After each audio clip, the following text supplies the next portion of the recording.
Hey everyone, and welcome back to part 6 in our retirement masterclass series. This episode is going to be all about understanding asset classes and how you can use different asset classes to really build the 3 pillars of wealth for yourself in retirement. If you've missed any of the parts of this masterclass series, we actually have a link down below the video where you can access the entire playlist and see every video, as well as see any of the upcoming videos for the rest of the series. In part 5, we discussed what an investor policy statement is, why every investor needs one, how it sets you up for success, and how to build one effectively. So without further ado, let's hop into part 6.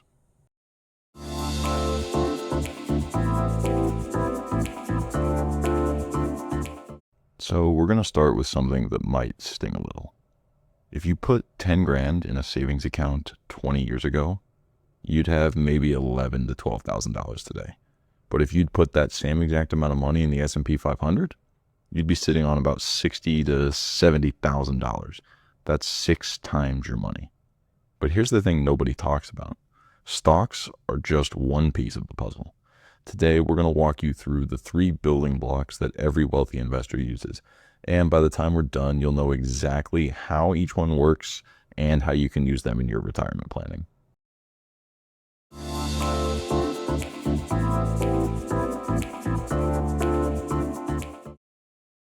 Your portfolio is like a 3-legged stool. Take away one leg and you're going to tip over. So let's break it down for you.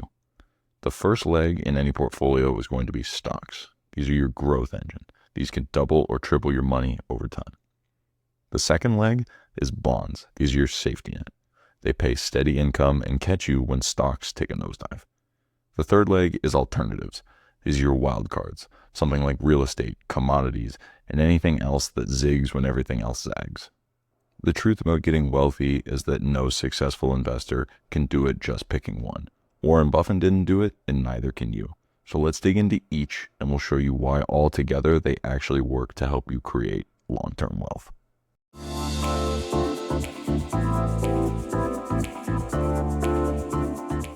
When you buy a stock, you literally own a small piece of that business. You get a slice of Apple's iPhone profits. You get a piece of Amazon's delivery empire. You get to own a portion of Microsoft's cloud business. And historically, that has been the single best way to build wealth.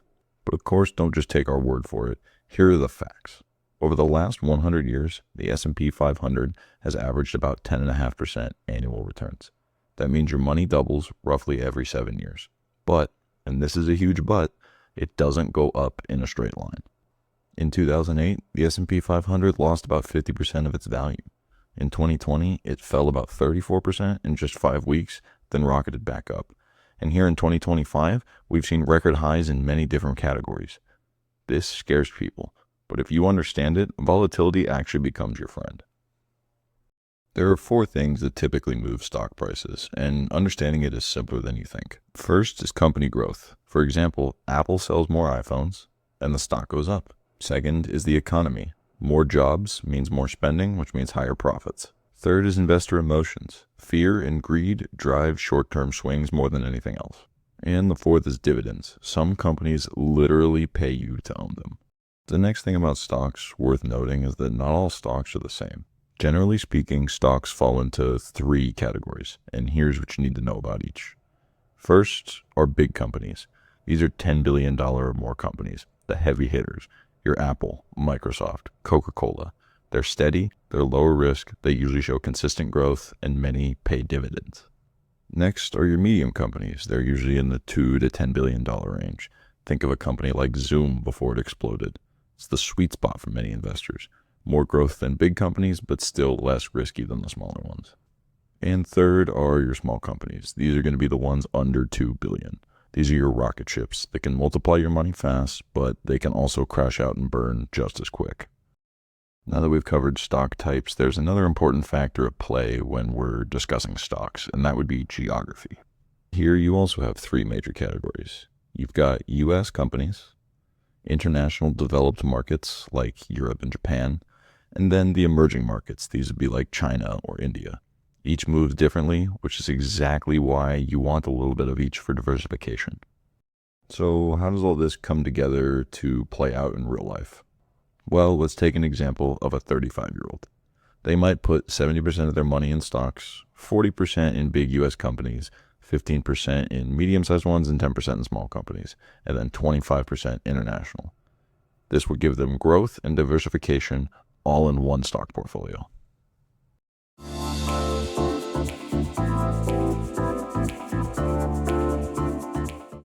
So when we're discussing bonds, they really are dead simple. You're basically acting as the bank.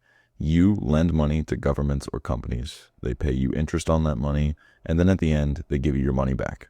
That's it. So that begs the question of why you actually need bonds. When stocks get hammered like they did in 2008, losing about 50%, quality bonds actually can make money.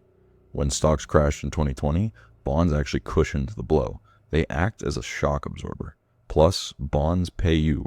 Own $100,000 in bonds paying 4%, that's $4,000 a year in your pocket. This becomes huge when you're retired or looking for steady income. So let's go ahead and talk about your choices when it comes to buying bonds. The first option is US Treasury bonds. These are right now the safest thing on the planet. The government backs them, they're low return, but they are guaranteed. Next are corporate bonds, companies borrowing money. Good companies pay more than treasuries. Risky companies pay even more, but you risk them not paying you back. Municipal bonds are your state and city borrowing money. They're often tax-free if you live there. Then there's international bonds. These are foreign governments and companies. This adds diversification, but brings risks involving currency and other things that might not be present in the US. And finally are your treasury bonds, known as TIPS. They adjust for inflation, and your buying power stays protected when you buy them. This all sounds great, right? Well, here's what trips people up. When interest rates go up, bond prices actually go down. Think of a seesaw. But the key is, if you hold your bonds until they mature, you get all your money back. The price swings only hurt you or affect you if you sell early.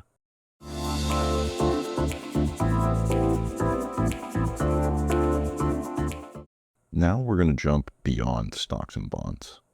Your grandparents did 60% stocks, 40% bonds, and called it a day.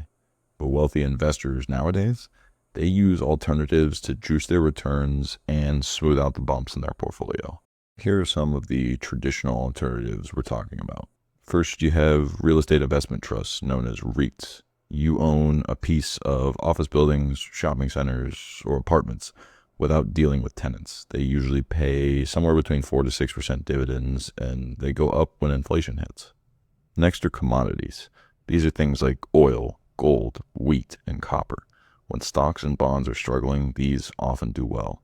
Gold particularly shines when everything else is falling apart. Next comes private equity. This is buying whole companies, fixing them up, selling them. Think Shark Tank, but way bigger. High minimums, but returns can hit 15 to 20% a year. Finally, you have hedge funds, professional money managers using fancy strategies. They can make money whether the markets go up, down, sideways, or anywhere in between. They usually have high fees, but they often offer potentially steady returns. The options don't stop there, however. In the modern market, we have a lot of new alternative options that maybe weren't available to investors in the past. There are options such as crypto, digital real estate, even fractional ownership of pieces of art, and many different types of collectibles. These are all often speculative, but a small allocation of these can pay off big if you hit it right.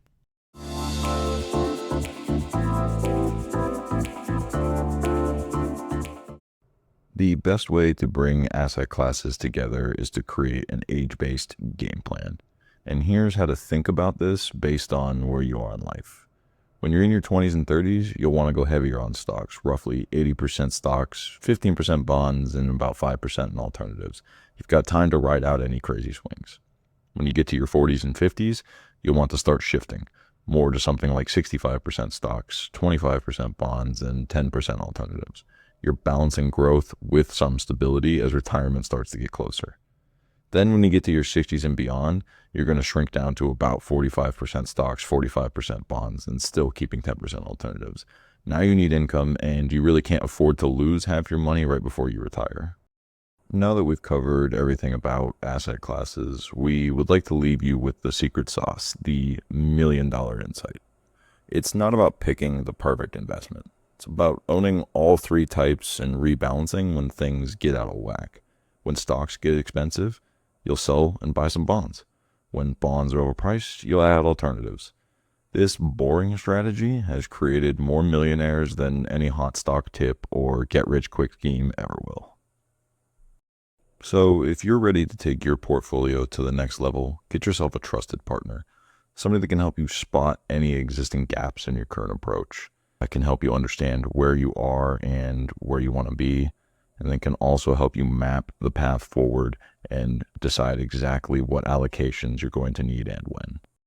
That brings us to the end of this episode in our Retirement Masterclass series. Up until this point, we've covered everything from the investor policy statement to goal-based investing and everything in between.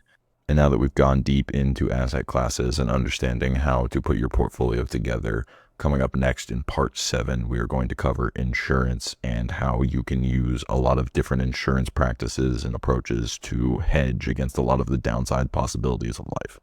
So stay tuned as we continue to put you ahead of the average crowd when it comes to retirement planning. We hope you enjoyed this video on understanding asset classes and how to balance each to build a retirement portfolio. This is actually part of our larger Retirement Masterclass series, where we cover retirement from beginning to end. So if you did enjoy, make sure to drop a like on the video, as well as subscribe to our channel and hit that notification bell so you never miss a new video from us, whether it's a part of this Masterclass series or any of the other great content we have out there to help you continue down the path to achieving your financial goals.